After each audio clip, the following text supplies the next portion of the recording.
Mesdames et messieurs, bienvenue dans cette antenne d'Azora Plus. Aujourd'hui, nous allons vous parler de la situation en territoire des Massissi.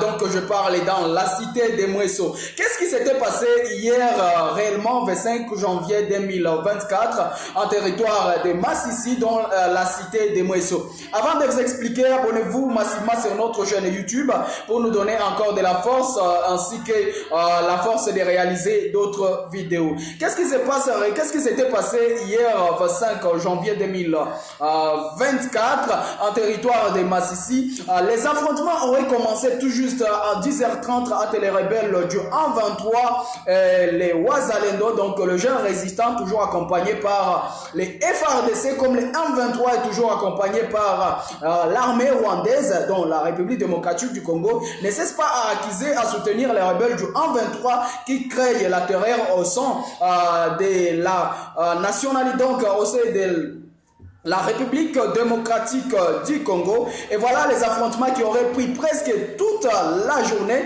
sans oublier aussi que ça faisait plus d'une semaine, voire même 2 semaines, des guerres dans ces contrées, donc des affrontements qui ne cessaient pas pendant plus de 2 semaines. Et voilà, juste avant quelques jours, juste dans quelques jours des affrontements, les rebelles du 123 ont été délogés dans cette cité selon les gouvernements congolais, et c'est pour cette raison qui a occasionné hier encore, suite au renforcement de ces rebelles qui ont commencé à attaquer vers 10h, parce que toute la nuit ils étaient délogés.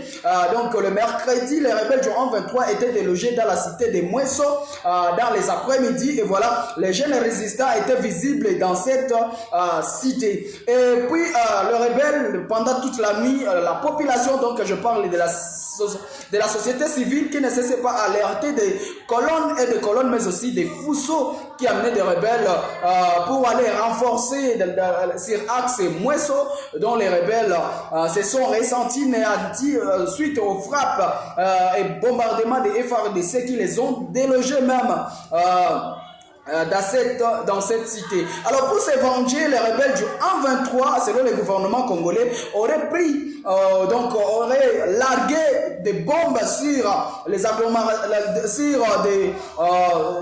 des maisons des civils. Donc je parle des crimes contre l'humanité, parce que voilà, aujourd'hui c'était vers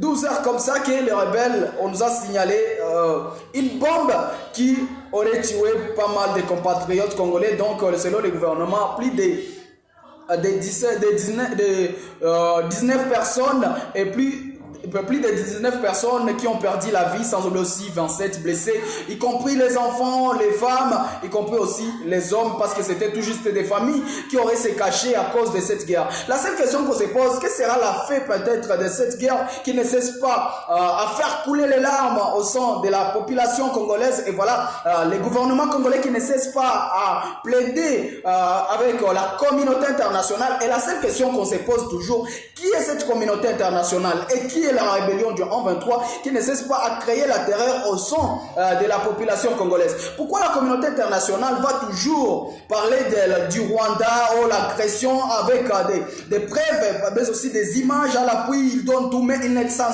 n'a jamais sanctionné les Rwandais. C'est la seule question qui se pose. Est-ce que c'est la communauté internationale qui est derrière les Rwandais pour faire l'agression en République démocratique du Congo? Plusieurs questions se posent. Ça veut dire aussi que les massacres des Kishiché qui auraient causé toujours la terreur au sein de la population congolaise, même les experts de l'ONU l'auraient enregistré et publié. On nous a parlé plus de 150 morts, mais malheureusement jusqu'à maintenant aucune réaction. On sait de cette communauté toujours internationale que les gouvernements congolais ne cessent pas à faire témoin de ces drames que les rebelles du 123 ne cessent pas à créer au sein de la population congolaise.